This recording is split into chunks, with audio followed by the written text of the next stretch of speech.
Friend, welcome to my channel Rawat classes. So let's start. आज हम पढ़ेंगे कक्षा 7 का भूगोल का प्रथम अध्याय पर्यावरण यानी कि एनवायरनमेंट। सबसे पहले आपको मैं ये बता दूं कि जो कहानी है ये इसमें एक लड़का है जिसका नाम रवि है। वो स्कूल जा रहा था, कहानी की तरह सुनना है। वो स्कूल जा रहा था तो उसने देखा कि स्कूल के निकट में खेल के मैदान में खुदाई हो रही है। स्कूल के जो पास में था वहाँ पे एक मैदान में खुदाई हो रही है। उस मैदान में अनेक फ्लैट इमारत बनेगी, ऐसा पता चला। तो रवि को समझ आया कि मुलायम घास, गेंदे के फूल एवं तितलियां वाला विशाल मैदान अब हमेशा के लिए यहाँ नष्ट हो जाएगा। अब उसकी आंखों में आंसू आए। उसने यह बात अपने सहपाठियों को बताई कि और सुबह प्रधानाचार्य भी बहुत उदासी से देखो कैसे हमारा पर्यावरण बदल रहा है। कक्षा में पहुंच के रवि ने अपने शिक्षक से पूछा कि पर्यावरण क्या है। जो कुछ भी हमारे आसपास होता है वो पर्यावरण कहलाता है, ये बोला। जो भी चीज़ें हम आप देखते हो, चाहे पेड़ देखते हो, नदियाँ देखते हो, ये सब पर्यावरण के अंग हैं। रवि कहने लगा, इसका अर्थ है कि स्कूल, भवन, मेज, कक्षा में रखी कुर्सी, यहाँ तक कि खुला मैदान, सड़क, कूड़ा करकट, मेरे दोस्त, ये सभी हमारे पर्यावरण के अंग हैं। हाँ, शिक्षक ने कहा, लेकिन जरा रुको, कुछ वस्तुओं का निर्माण प्रकृति ने किया है तो कुछ वस्तुओं का निर्माण मानव ने स्वयं किया है। जैसे कि आप देखते होंगे पर्वत, नदियाँ हमने नहीं बनाई है, लेकिन कृत्रिम रूप से सड़क, कार, ये सब कुछ कृत्रिम है, यानी कि इसको मानव ने बनाया है। अब दो छात्र मिलकर कार्य करें, ये एक प्रोजेक्ट वर्क है।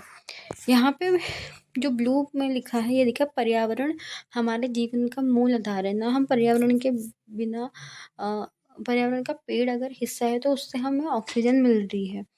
यहाँ हमें सांस लेने के लिए हवा, पीने के लिए जल, खाने के लिए भोजन एवं रहने के लिए भूमि प्रदान करती है। भूमि यानी जमीन। मानव इस प्राकृतिक पर्यावरण, ठीक है, में कैसे परिवर्तन करता है। कार का धुआं वायु को प्रदूषित करता है, पानी को मात्र एकत्रित किया जाता है, भोजन को बर्तनों में परोसा जाता है और भूमि पर कारखानों का निर्माण होता है। मानव कार, मिल, कारखानों एवं बर्तनों का निर्माण करता है। इस प्रकार मानव प्राकृतिक पर्यावरण में परिवर्तन करता है। देखिए, सबसे पहले मैं आपको ये बता देती हूँ कि जब हम पर्यावरण को देखते हैं, पर्यावरण से आप क्या समझते हो, क्वेश्चन आता है। तो पर्यावरण जो शब्द है वो बना है, देखो यहाँ पे पॉइंट्स लिखवा देती हूँ मैं, ठीक है। ब्लैंक पेज लिया। देखो, सबसे पहले पर्यावरण है, ठीक है, पर्यावरण शब्द को तोड़ें तो ये बनता है परिधन आवरण। परि का अर्थ है चारों ओर और आवरण का अर्थ है ढका हुआ, यानी कि हमारे आसपास एक ऐसा आवरण बिछा है जो पर्यावरण कहलाता है और जो कुछ भी है वो पर्यावरण है। दूसरा पॉइंट ये है कि पर्यावरण में प्राकृतिक व मानव निर्मित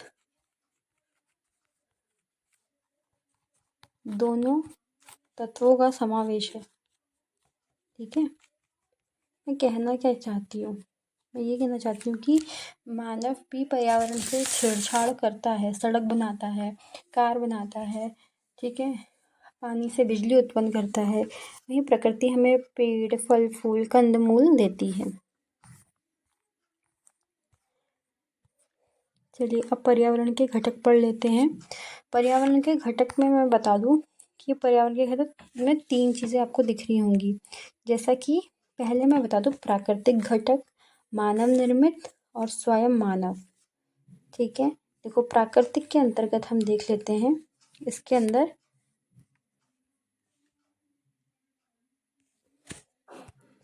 जलमंडल, वायुमंडल और स्थलमंडल आता है, ठीक है। प्राकृतिक घटक के अंदर क्या है, जलमंडल, वायुमंडल और स्थलमंडल, ठीक है। जल माने जहाँ जल का सोर्स होगा वो जलमंडल, जहाँ वायु हम जो सांस ले रहे हैं ये कहीं ना कहीं वायुमंडल में हमारे हैं, तो वायुमंडल और स्थलमंडल। ठीक है, स्थलमंडल यानी कि ज़मीन जिसमें हम रह रहे हैं, ये प्राकृतिक के अंदर कर जलमंडल, वायुमंडल, स्थलमंडल। अब मानव निर्मित में आप देखिए, मानव निर्मित में पार्क है, इमारतें हैं, सड़क है, स्मारक है, उद्योग है। उद्योग यानी फैक्ट्री। ठीक है, पार्क बनाते हैं ना हम, पार्क तो चलो सही है। पुल बनाते हैं, पुल देखे होंगे, इमारतें बनाते हैं, बड़ी बड़ी बिल्डिंग्स बनाते हैं, तो ये मानव निर्मित है। अब स्वयं मानव कैसे? मानव यानी कि एक व्यक्ति, एक व्यक्ति यानी कि परिवार, परिवार यानी कि समुदाय, समुदाय यानी कि धर्म, धर्म यानी कि शैक्षिक, ठीक है, आर्थिक, राजनीतिक। ठीक है, शैक्षिक, आर्थिक, राजनीतिक, धर्म, समुदाय, परिवार, एक व्यक्ति, ये सब मानव के अंतर्गत आते हैं। ठीक है, तो हमने क्या पढ़ा कि मानव के घटक, हमने पढ़े मानव के घटक।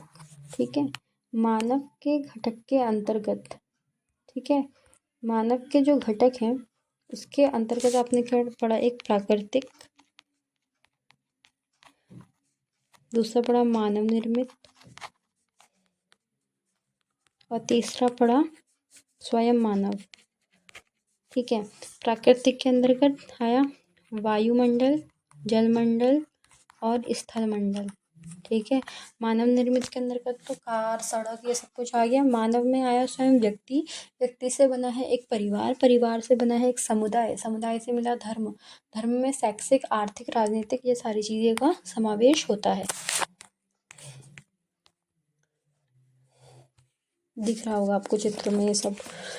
चलिए सजीव और अजीवीय की बात कर देते हैं, ये इजी है, कोई इतना टफ चैप्टर नहीं है।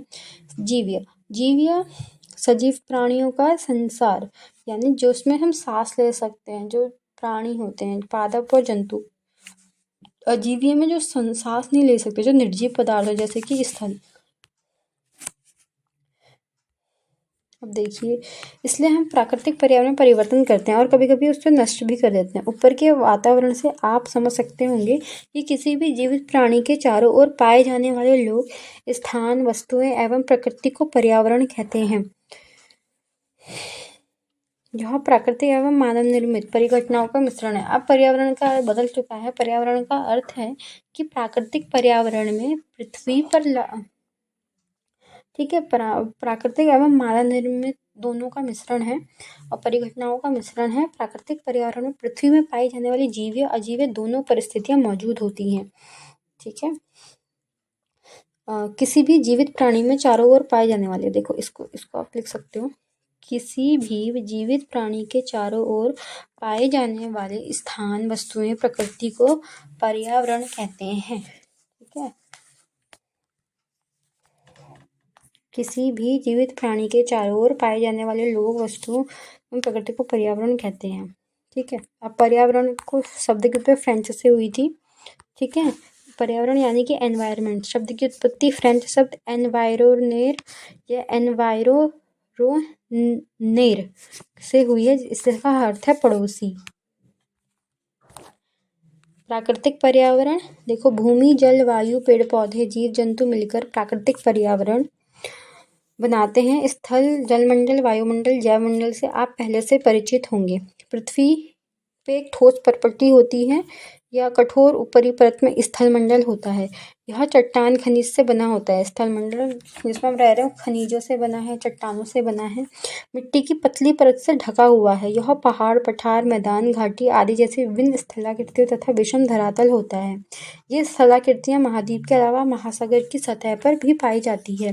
स्थलमंडल वह क्षेत्र है जो हमें वन, कृषि, मानव बस्तियों के लिए भूमि, पशुओं को चरने के लिए घास स्थल प्रदान करता है। यह खनिज संपदा का एक स्रोत है। देखो ये वायुमंडल ऊपर था, अभी देखा आपने, ये जैवमंडल, जलमंडल, स्थलमंडल तो दिखाया गया है। ठीक है, आओ कुछ सीखें, ये नहीं है और कुछ का ये भी नहीं है। अब है यहाँ पे जल के क्षेत्र में जलमंडल कहते हैं। जो जल का क्षेत्र होता है उसे जलमंडल कहते हैं। जो वायु का क्षेत्र होता है उसे वायुमंडल कहते हैं। जो स्थल का क्षेत्र होता है उसे स्थलमंडल कहते हैं। यह जल के विभिन्न स्रोतों जैसे नदी, झील, समुद्र, महासागर आदि से विभिन्न जलाशयों से मिलकर बना है। ठीक है, यह सभी प्राणियों के लिए आवश्यक है। जल सभी के लिए उपयुक्त है, पीने योग्य होता है, क्योंकि पृथ्वी के चारों ओर फैली वायु की पतली परत को वायुमंडल कहते हैं। जैसे मैंने बोला, पृथ्वी के चारों ओर फैली हुई पतली परत होती है, ये वायुमंडल कहते हैं। पृथ्वी का गुरुत्वाकर्षण बल अपने चारों ओर वायुमंडल को थामे रखता है। ये इसको याद कर लेना। पृथ्वी का गुरुत्वाकर्षण बल, ग्रेविटेशनल फोर्स, चारों ओर वायुमंडल को थामे रहता है। यह सूर्य की झुलसाने वाली गर्मी एवं हानिकारक किरणों से हमारी रक्षा करता है। पारितंत्र क्या होता है? देखो, पारितंत्र है वह तंत्र जिसमें समस्त जीवधारी आपस में एक दूसरे के साथ तथा पर्यावरण के उन भौतिक एवं रासायनिक कारकों के साथ परस्पर क्रिया करते हैं, इसमें निवास करते हैं। ये सब ऊर्जा और पदार्थ का स्थानांतरण द्वारा संबंध है। समझाती हूँ पारितंत्र क्या होता है। पारितंत्र एक ऐसा तंत्र है जिसमें समस्त जीवधारी, जो भी सजीव है, मतलब जो सांस ले सकते हैं, आपस में एक दूसरे के साथ पर्यावरण के उन भौतिक एवं रासायनिक, यानी कि भौतिक भी रासायनिक, दोनों कारकों के साथ परस्पर क्रिया करते हैं। यानी कि भौतिक पदार्थ और रासायनिक पदार्थ दोनों आपस में क्रिया करेंगे, जिसमें वह निवास करते हैं। ये सब ऊर्जा और पदार्थ के स्थानांतरण द्वारा होता है। किसके द्वारा होता है? ऊर्जा और पदार्थ के स्थानांतरण द्वारा। पादप एवं जीव जंतु मिलकर जैवमंडल या सजीव, देखो ऊपर का पढ़ा नहीं है। धूलकण एवं जलवाष्प उपस्थित वायुमंडल में परिवर्तन है। मौसम एवं जलवायु परिवर्तन, यानी जलवायु परिवर्तन भी एक ऐसा घटक है जो वायुमंडल में होता है। पादप एवं जीव जंतु मिलकर जैवमंडल या सजीव संचार का निर्माण करते हैं। यह पृथ्वी का एक संकीर्ण क्षेत्र है जहाँ स्थल, जल एवं वायु मिलकर जीव को संभव बनाते हैं। पारितंत्र क्या है? रवि की कक्षा में एनसीसी कैंप में ने आश्चर्य से कितनी मूसलाधार वर्षा हो रही है, इसमें मुझे अपना केरल याद आ गया। तुम सबको आकर देखना चाहिए कि कैसे हरे भरे खेतों एवं नारियल के बागानों में लगातार बारिश होती रहती। तभी जैसलमेर के रहने वाले हीरा ने आशा, हमारे वहाँ तो वर्षा ही नहीं होती। देखो, राजस्थान में बहुत कम वर्षा होती है। ठीक है, ऐसा क्यों? क्योंकि जलवायु परिवर्तन के कारण ना हमें तो दूर दूर तक केवल कीकर एवं रेत की नज़र आती है, क्योंकि वहाँ क्लाइमेट ही ऐसा है कि वहाँ पे रेतीला जो स्थल है वो है। लेकिन वहाँ ऊँट भी तो मिलते हैं, रवि ने कहा। राजस्थान में ऊँट मिलेंगे आपको। देखो, विश्व पर्यावरण दिवस कब बनाया जाता है? विश्व पर्यावरण दिवस 5 जून को बनाया जाता है। यहाँ लिखा है विश्व पर्यावरण, प्रत्येक वर्ष 5 जून को विश्व पर्यावरण दिवस मनाया जाता है। हीरा ने कहा, ऊँट तो मिलेंगे ही, जब तुम हमारे रेगिस्तान आओगे तो तुम्हें सांप, छिपकली, अनेक कीट भी देखने में। रवि हैरत में पड़ गए। विभिन्न स्थानों में पाए जाने वाले जीव जंतु, वनस्पति एवं लोगों के रहन सहन के तरीके इतने भिन्न क्यों? क्या सभी एक दूसरे के साथ संबंध है? बिल्कुल, बहुत संबंध है शिक्षण का। सभी पेड़ पौधे, जीव जंतु एवं मानव अपने आसपास के पर्यावरण में आश्रित होते हैं। प्रायः वे एक दूसरे पर आश्रित हैं। जीवधारियों का, आप देखो जो पेंगुइन होता है, पेंगुइन हमारे यहाँ पे नहीं रह सकता, उसे ठंडा इलाका चाहिए। पोलर बियर को भी ठंडा, क्योंकि उसने अडेप्ट कर लिया, स्वीकार कर लिया कि हमें इसी एनवायरनमेंट में, अगर हमको कहीं ठंडी जगह पे, बहुत ठंडी जगह पे जिसको हम सहन भी ना कर पाए, तो हम उसको अडेप्ट नहीं कर सकते, क्योंकि हमने अपना वातावरण अडेप्ट कर रखा है। सभी पेड़ पौधे, जीव जंतु एवं मानव अपने आसपास के पर्यावरण पर आश्रित हैं। जीवधारियों का आपसी एवं अपने आसपास के पर्यावरण के बीच का संबंध ही पारितंत्र का निर्माण करता है। अधिक वर्षा वाले वन, घास स्थल, रेगिस्तान, पर्वत, झील, नदी, महासागर एवं छोटे से ताल का भी एक पारितंत्र हो सकता है। क्या आपको लगता है कि जिस पार्क में रवि एवं उसके मित्र खेलते हैं, वो भी पारितंत्र बनाता है? वस्तु विनिमय पद्धति क्या है? वस्तु का अदला बदली करना, अदला बदली करके व्यापार करना, इसमें धन का प्रयोग नहीं होता था। ठीक है, यानी कि सपोज भारत में कोई चीज़ है, आलू है सपोज, और आलू दूसरे देश में नहीं है, कोई सा भी देश ले लो, वहाँ उसको निर्यात कर लेंगे। अगर हमारे वहाँ तेल नहीं है मान लो, तो तेल हम दूसरे देश से क्या करेंगे? आयात करेंगे और आलू को निर्यात करें। निर्यात माने जाना, आयात माने आना। मानवीय पर्यावरण। मानव अपने पर्यावरण के साथ पारस्परिक क्रिया करता है और उसमें अपनी आवश्यकतानुसार परिवर्तन करता है। प्रारंभिक मानव ने स्वयं को प्रकृति के अनुरूप बना लिया था।